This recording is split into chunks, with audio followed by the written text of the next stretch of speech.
अच्छा, so far we have discussed that all. Sir एक और सवाल है, सॉरी टू डिस्टर्ब यू, कि आपने पिछली क्लास के नोट्स भेज दिए थे ना? मैंने बेटा आपको ग्रुप पे नहीं भेजे होंगे, वो जो ड्राइव फोल्डर है उसी पे अपलोड कर दिए थे। ठीक है, सर शुक्रिया। अब हम करेंगे ये कि after every second class of the week that happens on Thursday ना, after Thursday I will always upload all the notes on the drive. ठीक है, रिकॉर्डेड लेक्चर भी आ जाएंगे और वो भी आ जाएंगे।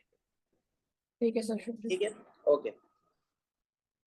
अच्छा, so we studied that in order to achieve stability, atoms either lose electron or gain electron. If you are talking about group 1 elements, they have one electron in their valence shell and they lose that electron to get a charge of +1. Similarly, group 2 element, they loses 2 electron and gets a charge of +2. All group 3 elements, they loses 3 electron and gets a charge of +3. All the elements between group 2 and group 3, they also loses electron, like iron, but iron in some compounds it loses 3 electron and gets a charge of 3 positive. In some compounds iron loses 2 electron and gets a charge of 2 positive.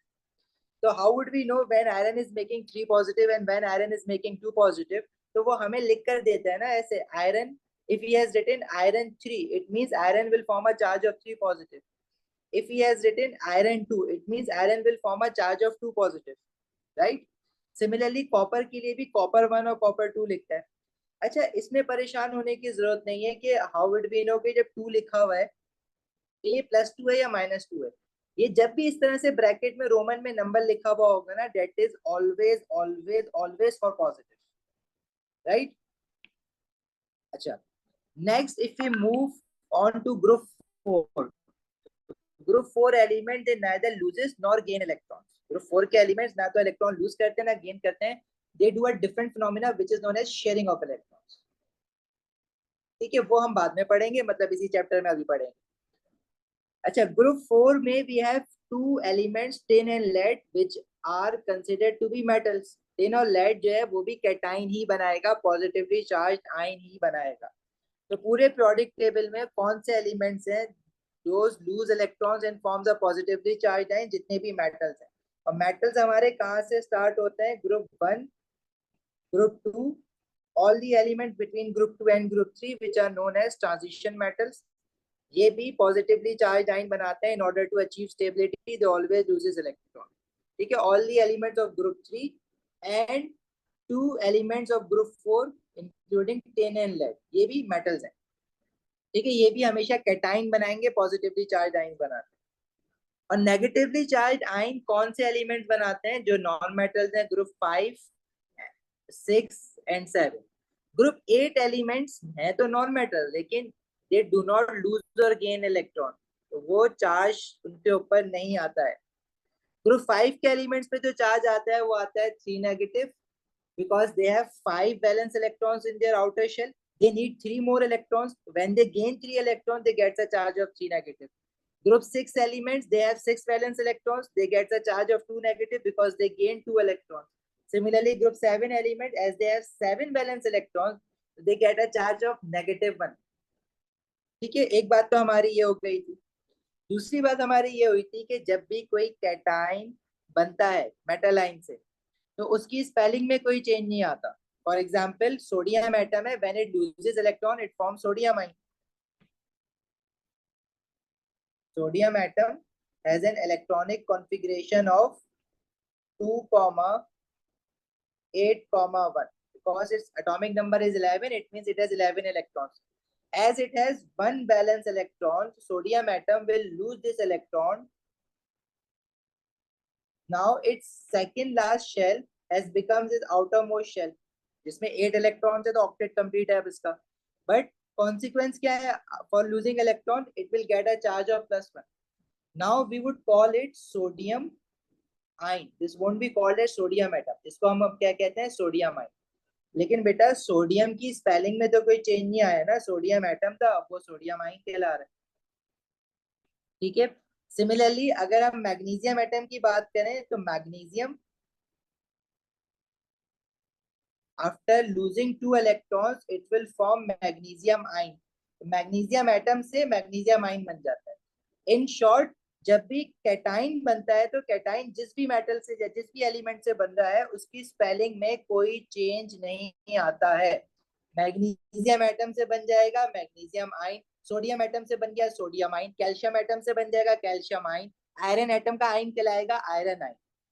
लेकिन जब negatively charge ions बनते हैं तो फिर उनके नाम भी change हो जाते हैं। For example if you talk about group 5, in group 5 we have nitrogen which has an atomic number of 7. Its electronic configuration is 2,5. Nitrogen, as it has 5 valence electron in its outermost shell, so how many more electron it requires to complete its octet?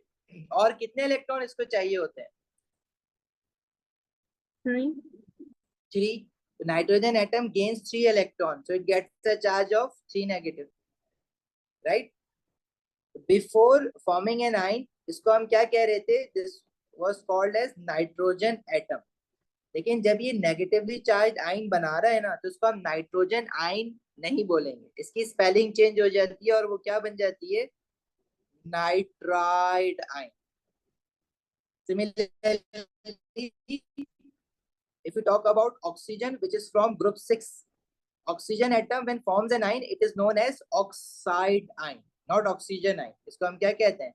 Oxide ion, right? 2,6 है, जब ये 2 electron gain करेगा it will get a charge of 2 negative, 2,8 electronic configuration हो जाएगी, but this would be called as oxide ion. तो हमें A9 के कुछ एनाइंस के स्पेलिंग और उनके नेम याद होने चाहिए। आईडीई लग रहा है बस आखिर में कुछ लेटर्स हट के, वो हमने याद कर भी लिए थे, मैं एक बार और आपको रिकॉल करवा देता हूँ। ठीक है,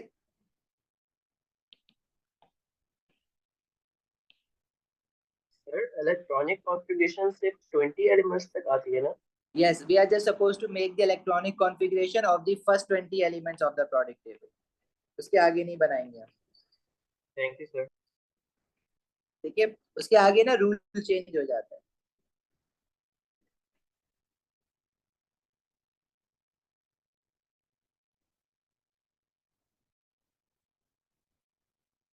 सर जी बच्चे,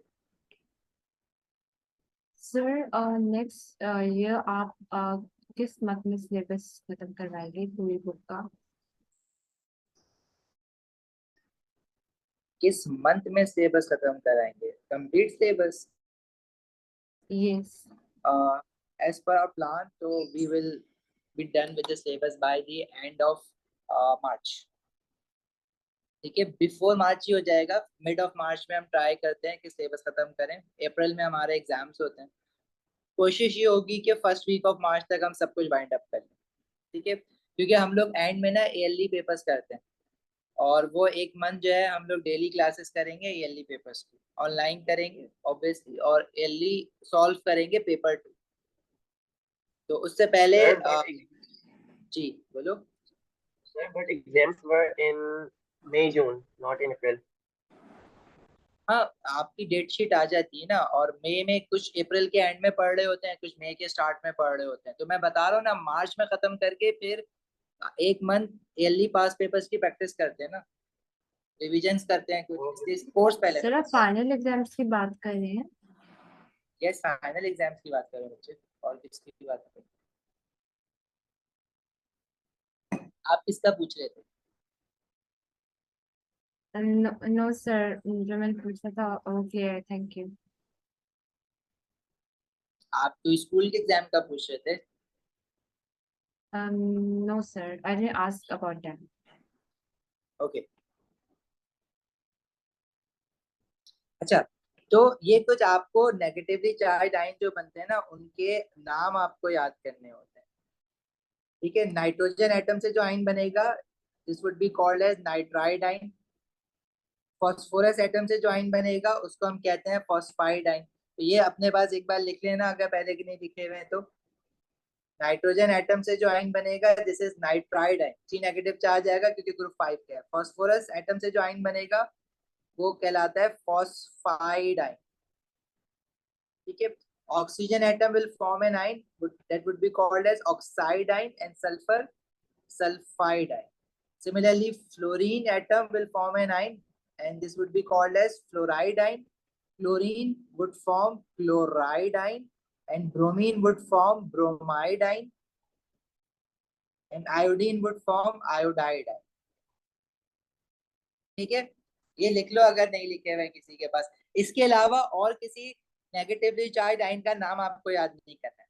हम पॉलीएटॉमिक आयन सभी याद करेंगे, उसकी लिस्ट याद करेंगे, लेकिन इसके अलावा एस्टेटीन का नहीं पूछेगा आपसे, आर्सेनिक का नहीं पूछेगा, एंटीमनी का नहीं पूछेगा। जो लिखवाए सिर्फ यही पूछता है, मतलब यही है सिलेबस में ओ लेवल। सर आपसे एक रिक्वेस्ट है।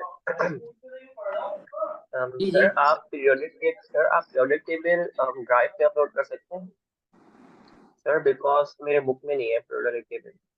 पीरियोडिक टेबल, हाँ हाँ, व्हाई नॉट, अभी भेज देता हूँ। Thank you sir. ठीक है, सिलेबस में लगा हुआ होता है पीरियोडिक टेबल ना।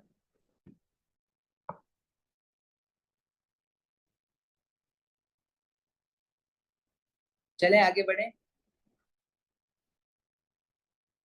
बेटा। ये बस सेम डेट्स पे होता है, IG O level same dates पे होता है, सेम ऑलमोस्ट सिमिलर पेपर्स हैं। हम लोग जो टॉपिकल करते हैं वो मिक्स है।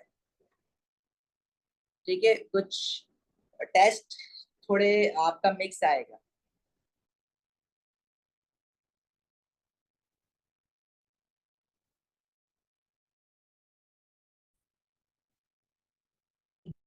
एग्जाम भी सेम डेट पे होता है एग्जैक्टली, आईजी का और ओ लेवल की डेट शीट एक ही आती है।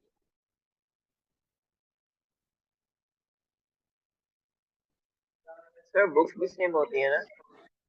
यस, बुक्स भी सेम है, सिलेबस एग्जैक्टली सेम है।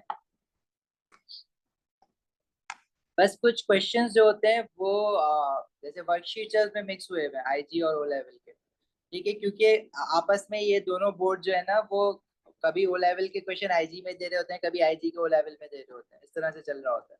ठीक है, जब हम ईयरली करेंगे तो ईयरली में हम कुछ क्लासेस ओ लेवल की ईयरली करेंगे, कुछ आईजी की ईयरली करेंगे अलग से। ठीक है,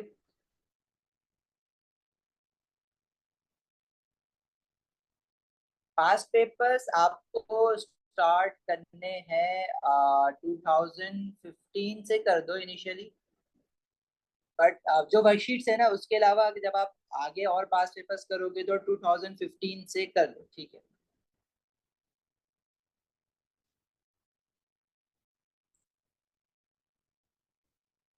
कब से कभी 2023 में किसको पेपर देना है Hiba? You have to give your exam in 2024 right? 2023 अक्टूबर नवंबर में तो नहीं दे रहे हो ना?